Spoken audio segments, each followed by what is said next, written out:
This week's Christmas story is a Christmas story that is interesting, not because the story itself is interesting, but because of the historical context of the story.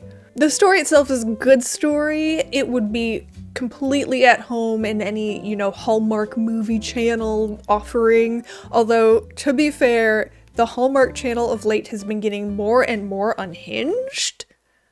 So, in writing this story, Margaret Black actually started off as the women's columnist for a newspaper out of Baltimore called the Afro-American. You can go and look at their website, and they still have that kind of news that's pertinent or interesting to people of African American descent. And Margaret Black started off as the women's columnist. She wasn't, the PTA pages and the blotter and where the Lions Club was, stuff like that was her purview. And then one year, the year before this actually, she released a Christmas fiction in 2 parts. And then the year after, this became a recurring thing. Every Christmas, they put out this Christmas fiction. And Margaret Black continued at that paper for years and years and years. That's kind of what makes this story so interesting, is that it was written by a Black woman for a Black audience. She just turned out a relatable Christmas story. And that, in some ways, in 1916, was in its own way very revolutionary and subversive. Initially published in 1916 in The Afro-American, this week we are reading A Christmas Party That Prevented a Split in the Church by Margaret Black. Part 1. "Goodness," exclaimed Millie Brown. "All these things to move and dust, they're a sight, and if I had my way, I'd get rid of some of them. No single man needs all this trash around, especially a minister." "Always getting rid of something," said Sarah Simpson. "I declare you are the limit. Perhaps you'll want to be getting rid of your daughter, Alice. Now we are having a new minister, and he a single man." "I guess you're the one who will be wanting the minister to marry them," laughed Millie. But Sarah Simpson did not see the joke. You see, Sarah was past 30, and did not like it mentioned, had a lovely home in town, and everybody knew she was sore at Mrs. Jake Todd because Jake preferred her when she was Margaret Clayton instead of Sarah Simpson, whose father was the leading lawyer in town and who gave his wife and daughter anything they wanted. Sarah was a pretty girl, but Marjorie was much prettier and had such a sweet disposition that everybody loved her, even if she did have to wear cheap cotton dresses, and her hats and coats 2 winters, and couldn't afford furs. But Sarah snubbed poor Marjorie every chance she got, and poor Millie Brown also, because she was Marjorie's friend. Mrs. Millie Brown was a widow with only 1 daughter, who lived beyond the town a lonely way, and made her living by doing plain sewing. You see, there was only 1 church in this very small town, you or I would call it a village, which would surely have insulted the small population of St. Michael's because they felt themselves very important people, and more especially now, as they were able to support a minister by themselves. No more circuit-riding minister for them. Since attaining the dignity of supporting a minister and having a parsonage rent-free, they had organized a mite society for the grown people and a helping hand society for the young folks and a Sunday afternoon literary society, hence the self-satisfied feeling among them. Their last pastor had been a married man with a large family, a wife and 6 children, and the poor man had had so much trouble and such poor charges, which is the fate of many a good Methodist minister, that he felt after he got to St. Michael's that he should take a rest. And he rested so well and so long that the people sent the bishop word they did not want him back. So the good bishop had now sent them not only a young man but a single one, and St. Michael's folks were getting out of their way to make things pleasant for the new minister. He was very young and considered a genius, and as St. Michael's always gave the parsonage ready, furnished, and found the good parson coal and wood, it felt as this was a young man they could go a step farther and stock his pantry with all things needful, and have him a good housekeeper, so they had installed old Aunt Eliza West as his housekeeper. There had been a meeting of the Ladies' Aid Society and a committee appointed to get things in readiness for the pastor's arrival. The Board of Trustees and Board of Stewards had also held meetings, but the Ladies' Aid had taken things in their hands, and the men were well content to step aside and let them do their work, as most of their wives belonged to the Aid Society, and those whose wives did not thought it good policy to not object. So there was just lots of help, because as Mrs. Orion Tucker remarked, wherever they had a married minister, all the women stayed at home except a few old standbys, who could always be depended on. But if he was a single man, every spinster and young girl and married woman in the town was in evidence to help. They had all they needed and more. So they scrubbed floors, cleaned paints and windows, and swept and dusted and polished dishes and silver till it seemed as though the things would surely come to life and cry out, "Enough! Oh, enough!" Or melt into nothing. At last, everything was in readiness, and St. Michael's was in a state of expectancy. Only Brother Tucker and Sister Marian Ford had attended the conference at Greenville, and neither of them could give a very clear account of what he looked like. Brother Tucker said he was pretty pert and spry-looking youngster, and Sister Marian Ford said he was a handsome young chap, straight and tall as young poplar, with the snappiest black eyes she'd ever seen, though quite together distinguished-looking. But, as Marie Phillips sarcastically remarked, you can't depend on either one of these old folks, because everybody is pert and spry to Brother Tucker, who walks and talks pretty slick. And as for Sister Marian Ford, oh pshaw, she can't see good anyway. But all's well that ends well, and Reverend Jonathan Steele had arrived, and was quite all both Brother Tucker and Sister Ford had described, and more, some of them thought. In plain words, he came, he saw, he conquered. And after several months with the town folks, he was still the new preacher. At least he was as new as 7 months' steady wear in a small town could leave him. You see, new silver does not tarnish very quickly, and Reverend Steele was still untarnished. Of course, he made mistakes, and this Thursday night at the meeting of the Ladies' Aid they were discussing the fact that the Reverend Mr. Steele did not, or could not, seem to grasp the fact that Mrs. John Taylor was the leader of the Ladies' Aid and a shining light in the church, and that Mrs. Orion Tucker was to be church treasurer for life, and that the trustees and stewards' boards were composed of lifetime members, and also that Mrs. St. Anthony was the head deaconess of the church, and as her husband had donated on the ground on which the church stood and donated $5,000 toward the building fund, she must be consulted on all matters pertaining to the welfare of the church.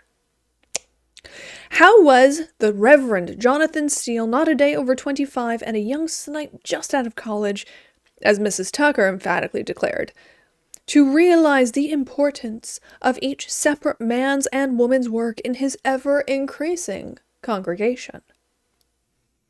Although, after 7 months, if he really had failed to grasp these many-sided facts, it was no fault of the members of St. Michael's Church.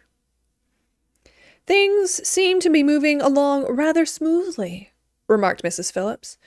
"I think the Reverend has commenced to appreciate his charge," which remark was due to the fact that the Reverend Steele had lately congratulated Mrs. Phillips on her executive ability.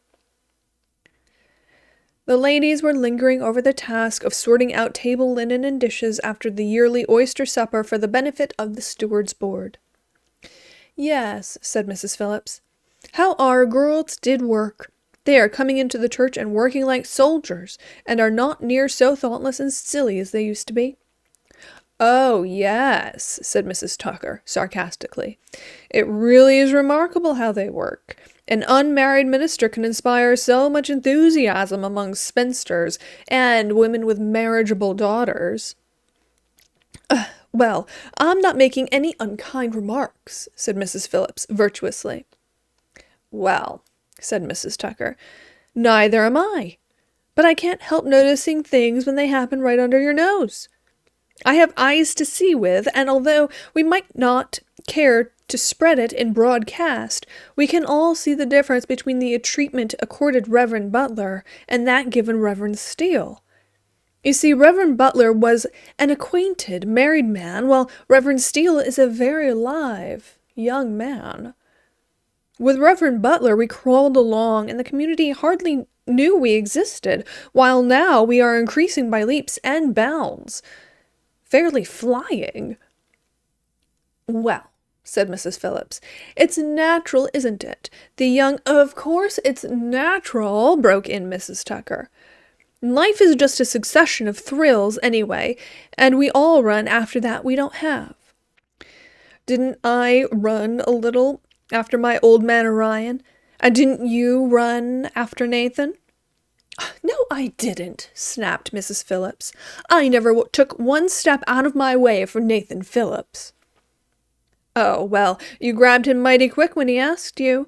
And that's what I'm thinking about these girls and old maids. Any one of them would grab Reverend Steele mighty quick if he asks them." A light laugh startled them, and made them turn rather quickly. They had forgotten they were in church. "I'm glad my girl lives such a distance from the church that she can't take part in everything. Until she does her schoolwork and helps me a little, she has no time to join church clubs and ladies' aid societies and talk scandal," said the irrepressible Millie Brown. "But I guess you'll soon have a new member anyway for your society, because Hannah Burke Starks has come home and is occupying the Powell place adjoining us. You remember her, don't you, Mrs. Phillips?" "Well, I should say," replied Mrs. Phillips. "She married young Dr. Stark of Cleveland. So she's home.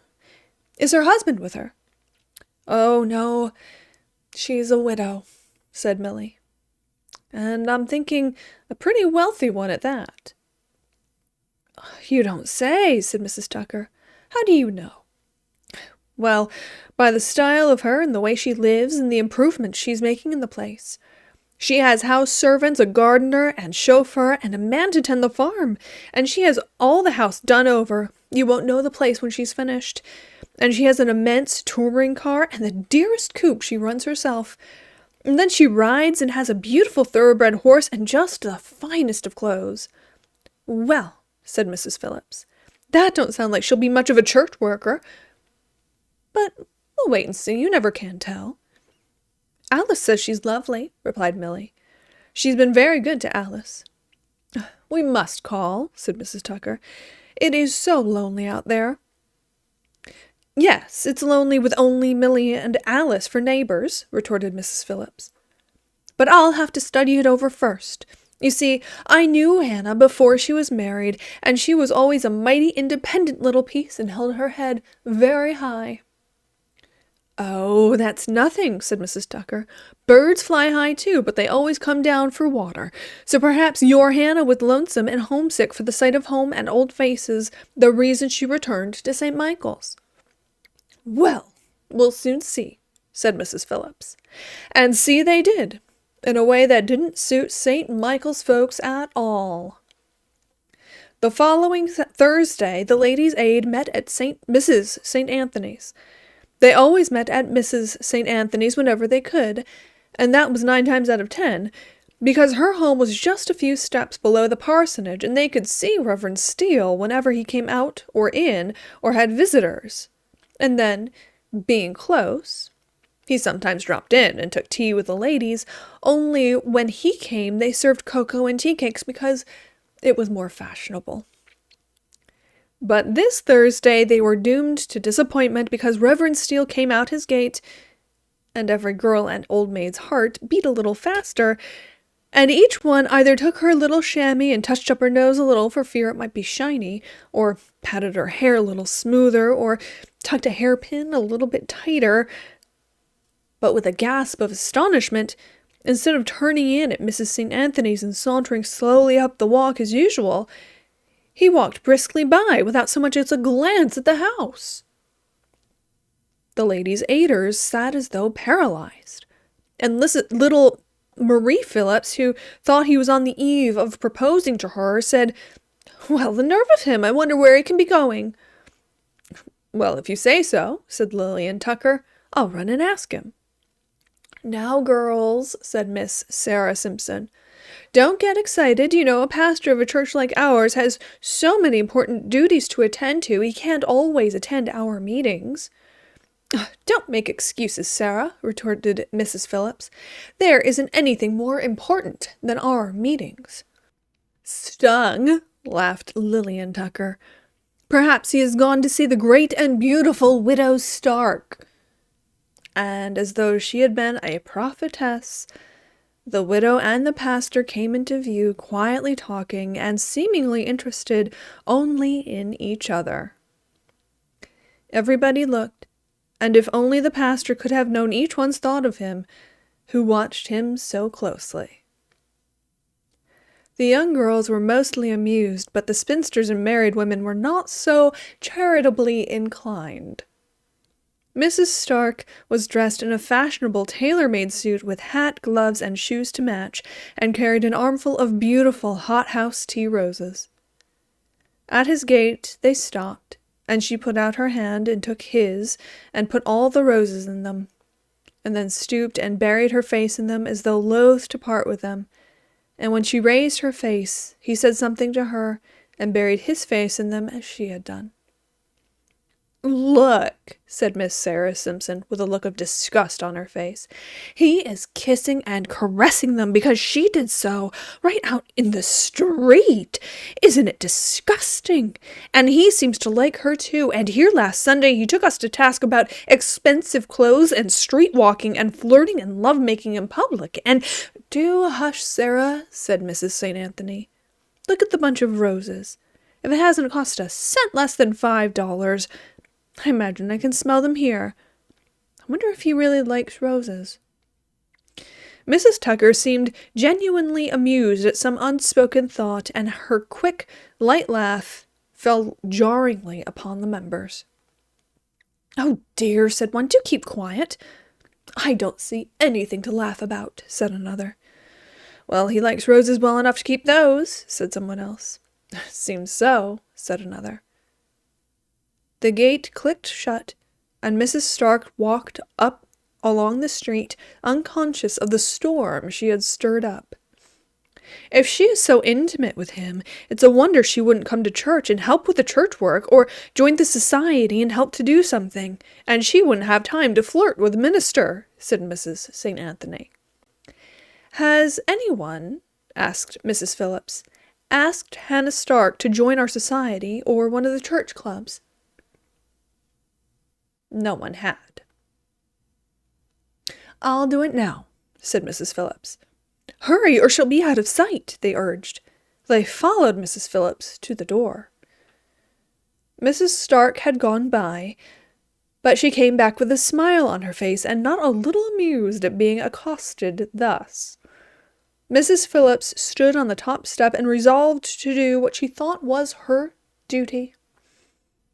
"I am Mrs. Phillips, Mrs. Stark, and remember you as Hannah Burke. We saw you talking to Reverend Steele," she said by way of introduction. "We thought you might like to join our society, or our Young People's Helping Hand Club."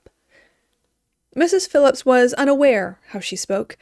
Her voice cut the air like a whipsaw, and said plainly, "We do not want you, but you should think it your duty, and an honor that I, Mrs. Lawyer Phillips, should ask you to join." Mrs. Stark's eyes snapped, and her head went up a little higher. "Thank you," she said. "I feel honored.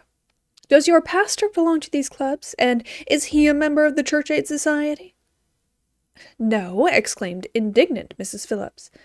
"Then I'm sorry to decline the honor, but I can't possibly belong to anything of which he is not a member and not under his direct supervision."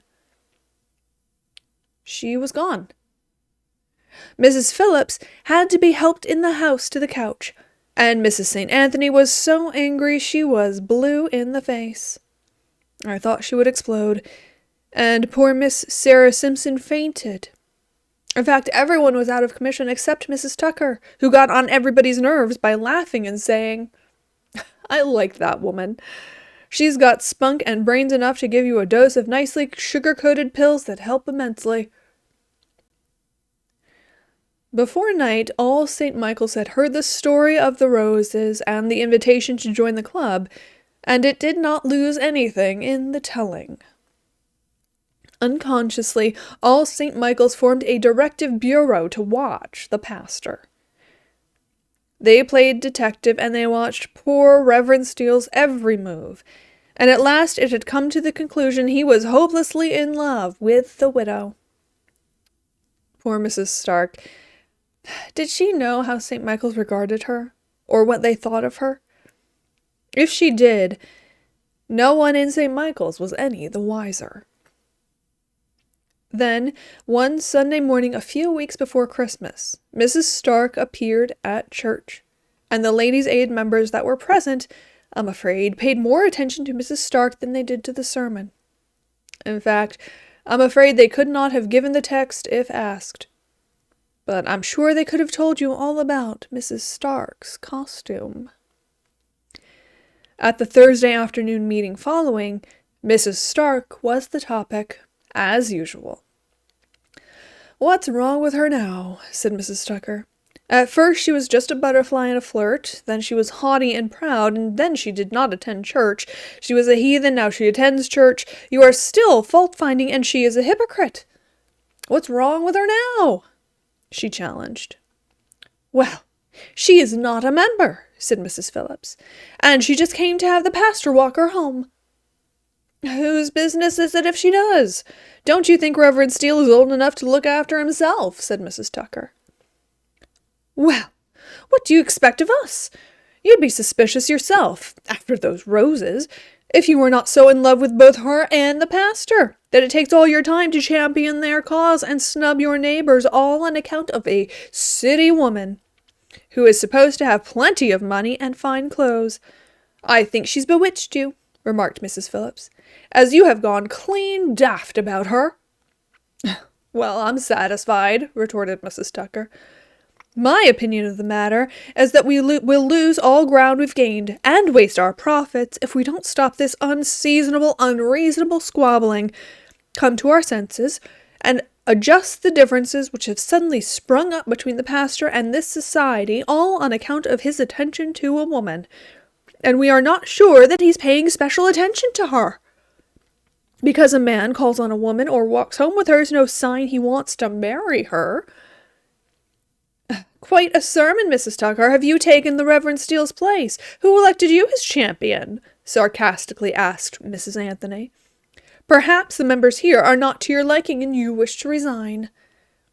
"I am not trying to take anyone's place," retorted Mrs. Tucker. "But 3 weeks from now is Christmas, and this is hold-together time, not hold-up or split-up time. A similar opportunity to have a big Christmas fete in the church and to get up and keep all the younger folks working may never occur again, and I move we take time by the forelock and get busy." "The pastor gave those roses to old Mother Carey," explained Mrs. Tucker triumphantly, "and I bet Mrs. Stark knew all about it. Perhaps she sent them by him." said Miss Sarah Simpson. "Jonathan Steele is a sly one. Probably his pricking conscience told him the Ladies' Aid was watching." Part 2. The marriageable women of our church are nice, and would be a plus for any man. They are as pretty and dutiful as he'll find elsewhere, but he won't marry one of them. He can't see the pot over the sill of the window for the rain, says Mrs. Phillips. If there was another church here, we would leave, my husband says. And I would follow you, said Mrs. St. Anthony and Mrs. Ford in chorus. And then the trouble started. Reverend Steele called a meeting of the Mite Society and Ladies' Aid Society and organized a young people's get-together for Wednesday evening at 7 o'clock. Although the three organizations consisted of 75 or more members among them, only 5 young folks and 3 older ones turned out. Millie Brown, Mrs. Tucker, and Mrs. Ford. Reverend Steele made no comment on the presence or absence of the members. "Well," said he, "this will be my first meeting with you, and as you have all been faithful the past 7 months, I thought with your help we will have a Christmas this year that will leave a sweet memory to every person in St. Michael's as long as life itself. Are you willing to help?" "We certainly are," exclaimed Mrs. Tucker, and the rest acquiesced. Several committees were appointed, and those that were absent were notified of their appointments and the jobs they were expected to do. Some agreed half-heartedly, and some refused point blank to not only serve on the committees but to attend church, and a split in the church of St. Michael's loomed large on the horizon. Sunday morning, 2 weeks before Christmas, Reverend Steele preached his second formal sermon in St. Michael's Church on gossip, and truly St. Michael's was in an upheaval. No one knew if he was aware of the feelings of his congregation or not. He had chosen gossip for his subject, but in the middle of his sermon he had told his congregation that no matter what happened, even if he was to tender his resignation within the next 12 hours, he would have the satisfaction of knowing he had been a pastor and not a figurehead. He had got everyone to thinking, and Mrs. St. Anthony wondered if he could rightly know what had been said about him by the Ladies' Aid. "It makes no difference if he does," said Mrs. Phillips. "It would do him not to know what I think of him." "Huh," said Mrs. Tucker. "Much as he cares for your opinion or any one of the rest of us, I'm thinking. He believed Reverend Butler to be led by the nose wheresoever a set of crazy men and women chose to lead him." When Frank Combs resigned as superintendent of the Sunday school, they thought he'd be coaxed to remain. But when no one coaxed, only a few old heads, and Harry Young was asked to fill his place, it was like stirring up a hornet's nest. Mrs. Combs and her sister, Mrs. Cook, do come to church, but I declare they would be better at home, said Mrs. Ford. "Mrs. Cook told me," said Mrs. Phillips, "she'd looked at the pipes of the organ so long and so hard that she could tell every move on them and where with her eyes shut. It was no wonder they had not fallen down on her before this. Old Mrs. Lake sits with the book upside down and pretends to read, when we all know she can't tell A from B if they were a yard high. Even the members of the trustees and stewards' boards are at loggerheads because he appointed some young men who have lately joined church on the boards, and asked for the resignations of some of the old men on the board. They had been on the board so long they were moss-covered." "Well, I can't see," said Mrs. Anthony, "why he wanted to change things around." "I can tell you," said Mrs. Tucker. "He thinks if you want to keep young people in the church after they join, you should put them to work and make them feel as though they are wanted. You see, it's useless to try to hold young folks anywhere nowadays unless they have something to do. There is too much of this wanting to be the boss all the time, and a few old fogies wanting to be the church to stay in a rut, and keeping things like they were 50 years ago. Times are changing, and you've simply got to change with them, or get out of the running. A piece of antique china is admired for its age, but it is put upon the shelf for safekeeping, and admired for what it was, and not for its present use. So it is with us. We must either help the young folks along, or stand to be put on the shelf. I say, live and let live." "The whole thing, in a nutshell, is he hasn't paid attention to our marriageable daughters as we thought he should," said Mrs. Tucker. "He goes among us, loves us, and thinks for our interest, which should make him loved by all, but it seems there must always be a few discontented ones among the flock." "What's the use of jangling?" said Mrs. Todd. "Let us get busy. What will you give toward the Christmas fete, Mrs. Hunter?" "Oh, I don't know," said Mrs. Hunter. "I guess 2 quarts of cream and a chocolate cake." "What will you give, Mrs. Phillips?" "Not one single thing," she replied. "Count me out of it. Mr. Phillips says he will not take one part in any affair." "What will you give, Mrs. Tucker?" "A cake and a chicken, 2 pounds of coffee, and help to do whatever I can." "And you, Mrs. Ford?" "Oh, Mr. Ford says we'll not take any part in it." "Look here, ladies, before I go any further," said Mrs. Todd, "let me ask you that won't help. Please do not hinder." "Goodness gracious, Marjorie Todd put that list up, and don't use that ladies' aid time for such foolishness," said Mrs. Phillips. "All right," said Mrs. Todd, "but I'll call on every one of you tomorrow." "I can't get over that sermon," said Mrs. St. Anthony, hopping back to the old subject. "Neither can I," said Mrs. Phillips. "Well, there goes the Reverend and the widow now," said Mrs. Marie Phillips. "Well, that caps the climax," said old Mrs. Ford bitterly, as the Reverend and the widow passed out of sight. But she was mistaken. Something happened a few days later that threw the community into a tizzy. The whole community began to talk to each other through back doors, across to their neighbors, or talked across fences, back and front, by the hour. They even called special meetings to discuss it. In fact, everybody you met was talking about it, and everybody held a square white envelope which contained a perfectly beautifully printed square card on which was drawn out and compared with other cards just like it, and soon St. Michael's awoke to the fact that every member and non-member of St. Michael's, men, women, and young people, was invited to an elaborate Christmas party. In the words of Mrs. Tucker, Mrs. Stark was giving a big Christmas blowout. After the first surprise was over, everybody was wondering why he or she had been invited, and one and all came to the conclusion to get in with the St. Michael's folks. Except the Ladies' Aid, who said she was taking this way to show she was sorry for the way she had acted. Though, Mrs. Tucker says, what she had to be sorry for was beyond her. Then came the getting ready for the party. The boy that blowed the organ thought his checkered pants and blue coat with his new tan shoes was just the thing. The sexton's wife bought a pretty white dimity dress, much too tight, which seemed to make her look twice as broad. But the leaders of the church, the Ladies' Aid, such a flurry, such a bustling. Of course, Mrs. St. Anthony, Miss Phillips, the lawyer's wife and doctor's wife, Mrs. Jameson, and Miss Simpson and Mrs. White and their daughters could and did go to the city to get their outfit. And as Marie Phillips told Mrs. Tucker, the dresses will be real creations of art.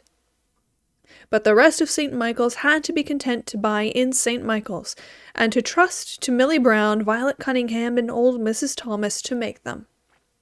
Said Mrs. Tucker, "I'm mighty glad I'm invited, and I'm satisfied with any old plum-colored silk, because it's no use to go to that party trying to outdress Mrs. Stark, because she knows how to dress. And as Mr. Tucker says, she could put on my old plum-colored silk and look like an angel in it, with that mop of hair black as a raven's wing, and eyes as black as coal, and a complexion like a rose-leaf.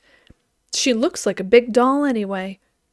All dressed to suit Mrs. Tucker, who is short and inclined to stoutness and past 45, and not like Hannah," with which common sense remarks. Mrs. Tucker took her ancient plum-colored silk and sewed some real lace in the sleeves, and fixed a dainty white fichu around the neck, which would tend to make her look decidedly sweet and motherly, and altogether lovely. The wonderful night rolled around all too quickly. They went in conveyances of all kinds, wagons, ancient carriages, buggies, Daytons, and autos, all carried their quota of guests. But Mrs. Tucker and Mrs. Todd said the streetcars were good enough for them, so accompanied by Mr. Tucker and Mr. Todd, they wended their way there. Everybody went. Not one invitation was refused or ignored. They were there to eat, to listen, to enjoy, and above all, to see how Reverend Steele and Mrs. Stark would act before the people of St. Michael's. When they arrived, they were more than surprised at the display that met their gaze. and they were awed into silence. And as they gazed, they, one and all, thought, how beautiful. Even Mrs. St. Anthony and Mrs. Phillips and Miss Simpson, who were used to such things, had never seen anything quite as elaborate as this. Whatever else they may think, there was only one thing that could be said of her in regards to this Christmas party. It was gotten together on an elaborate scale, and it was well done. When they entered, they were turned over to the maid, who took them upstairs and ushered them into a room where wraps were removed and checked, and a chance to pin back a stray strand of hair or adjust a ribbon if they so wished. Then, when turning downstairs, were announced by the butler, who was none other than young Bill Winston, hired and dressed up for the occasion, and who walked so straight and held his head so high they wondered he could see the folks he announced. They entered timidly and nervous, in nervous little groups, following each other sheep fashion, to the place where the hostess stood to receive them, not knowing, most of them, whether to shake hands or simply bow, nor what to do with themselves afterwards. But once the hostess greeted them, they forgot their self-consciousness and their nervousness in looking at the vision of loveliness that greeted them. She wore a lovely dress, a most wonderful gown, Mrs. Tucker said, of some sort of white stuff that looked soft, billowy clouds of fleece, dotted here and there with stones that shone like hundreds of stars and sparkled like thousands of diamonds under blazing electric light. And as old Mrs. Ford said, she made everyone feel so homey and comfortable. "Well, I declare," said Mrs. Phillips, "a bridal costume as I live," as she gazed at the little spray of orange blossoms that nestled so lovingly in Mrs. Stark's abundant dark hair. "Do you know," said Sarah Simpson, "I believe she has invited us all to her wedding." Someone whispered, "Isn't she glorious?" And it floated from one to the other round the room, till there was a gentle hum as of bees in the distance. Everybody seemed happy. "I wonder where the Reverend is," said old Mrs. St. Anthony. Time passed, and the older folks commenced to get restless. The younger ones were in dreamland, as the orchestral music was wafted so softly and temptingly on the air, the younger folks looked longingly at the waxed floor glistening in the distance, and wished the pastor would not show up so they could dance. "Oh," said Marie Phillips, "just for one turn on that floor," and the rest echoed her wish. People commenced to move nervously about, and to stand and talk in excited little groups. There was a hint of something in the air that no one could tell what it was. Where was Reverend Steele? Why didn't the wedding take place? Who was going to marry them? Even Mrs. Stark was getting restless. Her cheeks were flushed, and her eyes fairly glistened and kept roaming around toward the side entrance. Her hands played nervously with her fan. The young folks were almost tempted to ask if they could dance. The time seemed to pass so slowly, and a wave of restlessness hard to control was fast gaining possession of the guests. Everybody took to cautiously watching Mrs. Stark, who was walking aimlessly here and there around the rooms and talking nervously to first one guest and then another, but it was noticed that her glance wandered continually toward the side entrance. The music itself seemed to accelerate the restlessness of the crowd. Suddenly, the music changed, as the strains of Lohengrin's Wedding March pealed joyously forth. The side door was thrown wide, and the footman announced in a stentorian voice, "Mr. and Mrs. Jonathan Steele." Everyone turned to look, and there, standing framed in the doorway, smilingly stood the Reverend Jonathan Steele. And standing by his side, clinging to his arm, stood his bride, timid little Alice Brown, in a simple white dress, looking for all the world like a happy brown thrush. Of course, everybody in the room could have told you that they knew it was Alice Brown the pastor had been coming out to the lonely end of the town to see. And all the girls and spinsters who had held high hopes of becoming the pastor's wife will tell you that Reverend Steele is a passably good-looking man, but he is a long way from being a handsome one. Sour grapes, says Mrs. Tucker. But the Ladies' Aid and the Helping Hand ladies just looked at Millie Brown and wondered to themselves how she ever kept it to herself. But it did not matter. Only to a few, like Sarah Simpson, whose chances of a husband were getting fewer each year, and to Mrs. Phillips, who was anxious to see Marie safely settled, and to Mrs. St. Anthony, who could now not meddle so easily in the pastor's household affairs. To the majority, he had married a St. Michael's girl, and that was the main thing. So the church was decorated, good things donated, and the Christmas fete was a royal reception to the pastor and his bride. And to this day, St. Michael's folks love to tell of the Christmas party and how it prevented a split in the church. The end.